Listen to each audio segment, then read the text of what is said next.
Halo gamers di seluruh Indonesia. Terima kasih kita bisa bersama-sama pagi hari ini. Tema saya hari ini, kalau nggak salah, King of the King, Raja dari segala raja. King of the King, Raja dari segala raja. Saya rasa kita pernah nonton ya film King of the King beberapa puluh tahun yang lalu. Baiklah, kita ingin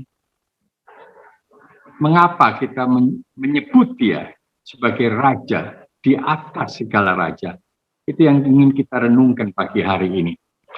Kalau kita tahu, kita harusnya bertanya, dia datang itu apa hanya untuk menyelamatkan kita dan menebus dosa-dosa dan kesalahan-kesalahan kita di kayu salib? Saya rasa lebih dari itu. Pada saat dia mulai pelayanannya, 2000 tahun yang lalu,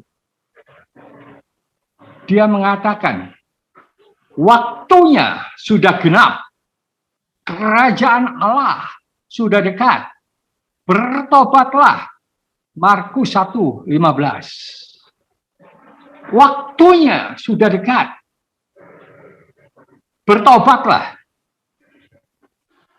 Wow. Jadi tujuan dia utama datang ke dunia, untuk declare bahwa kerajaan Allah itu udah dekat. Pada saat 2000 tahun yang lalu, dia udah mulai dengan statement itu. Kerajaan Allah udah dekat, waktunya udah genap. Seperti orang mau melahirkan itu, waktunya udah genap, udah 9 bulan 10 hari, waktunya udah genap untuk lahir. Dia sendiri yang declare, dia sendiri yang ucapkan 2000 tahun yang lalu. Dan jangan lupa, 2 hari lagi kita akan memperingati kenaikan dia ke surga. Matius 28 ayat 18 sampai 20. Di Matius 28 ayat 18. Ayat yang begitu menggetarkan hati saya. Yesus mendekati mereka dan berkata, kepadaku telah diberikan segala kuasa di surga dan di bumi. Wow. Kepadaku telah diberikan segala kuasa di surga dan di bumi. Ayat yang sangat menggetarkan hati saya. Kalau bukan raja di atas segala raja, nggak akan mungkin berani mengatakan demikian. Segala kuasa, Mbak, segala kuasa, Mas, di surga, bukan cuma di bumi. Ya, kalau raja itu cuma di bumi, ada waktunya. Presiden di bumi, ada waktunya. Tapi dia mengatakan segala kuasa di surga maupun di bumi telah diberikan kepadaku. Statement inilah yang membuat saya bergetar hati saya dan mengakui bahwa benar-benar dia raja di atas segala raja. Dan benar-benar kedatangannya itu untuk mewujudkan kerajaan Allah. Nah, bagaimana sikap kita merespon apa yang dia katakan tadi? Sikap kita merespon tujuan dia datang ke dunia untuk mendirikan kerajaan Allah. Kerajaan Allah, bukan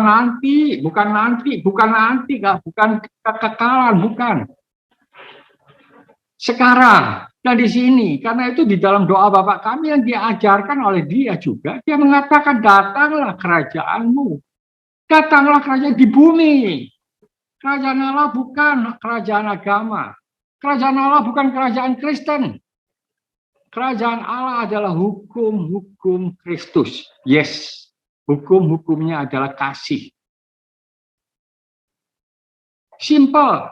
Dia cuma mengatakan, kasihilah Allahmu dengan segenap hatimu, dengan segenap budimu, dengan segenap akal budimu, dan segenap jiwamu. Dan kasihilah sesamamu seperti engkau mengasihi diri dia sendiri. Simple, so simple. Markus 12 ayat 30 dan 31. Cuma itu syaratnya. Cuma itu syaratnya. Dia nggak mengatakan syaratnya harus mengucapkan A, B, C. No. Dia nggak mengatakan itu. Dia cuma mengatakan kasihilah Allah dengan segenap hati, dengan segenap jiwamu, segenap kekuatanmu, dan kasihilah sesamamu seperti engkau mengasihi dirimu sendiri.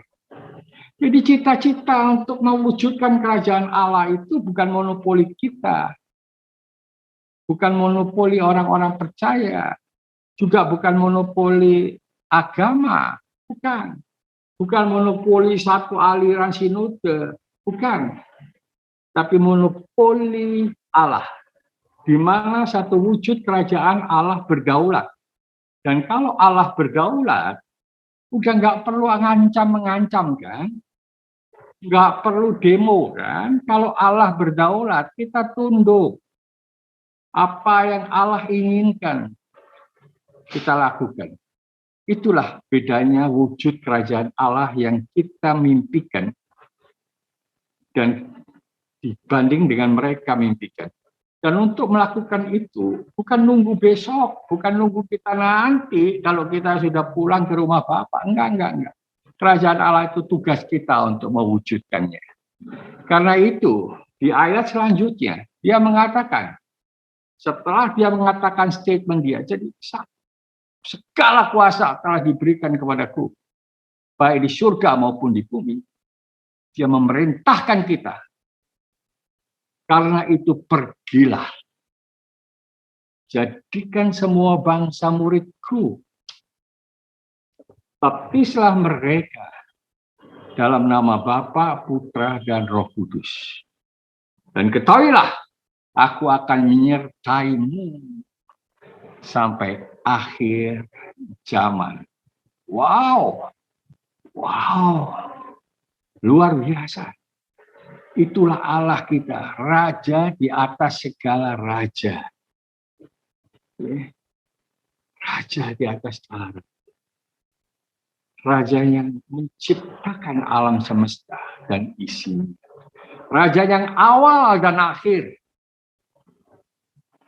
Itulah Kristus Yesus. Dan itu tugas kita dalam proses mewujudkan kerajaan Allah di dunia ini. Tugas kita lah untuk membantu, memotivasi, mengajak, menggerakkan setiap orang untuk percaya kepada Dia. Bukan mengajak orang jadi Kristen, no. Tapi mengajak orang beriman kepadanya. Baptislah mereka dalam nama Bapa, Putra, dan Roh Kudus. Bukan persoalan baptisan air, bukan. Karena baptisan air itu tradisi Yahudi. Baptislah mereka dalam nama Bapa, Putra, dan Roh Kudus. Tapi ajar mereka percaya bahwa Allah Tritunggal. Itulah Allah yang memelihara kehidupan umat manusia. Gamers yang terkasih dimanapun Anda berada. 2 hari lagi kita akan memperingati kenaikan Dia ke surga. Kembali ke surga. Dan saat Dia kembali ke surga, Dia sudah mengatakan, saya akan mengirimkan utusan Roh Kudus yang akan menjaga kita, menasehati kita, membimbing kita, menegur kita. Semuanya itu merupakan wujud dari raja, segala raja yang kita sembah bersama. Dan raja segala raja itu tidak mensyaratkan apa-apa untuk percaya kepada dia. Dia cuma mengatakan, dengan hati percaya, kita dibenarkan. Dan dengan mulut mengaku, kita diselamatkan. Roma 10 ayat 10.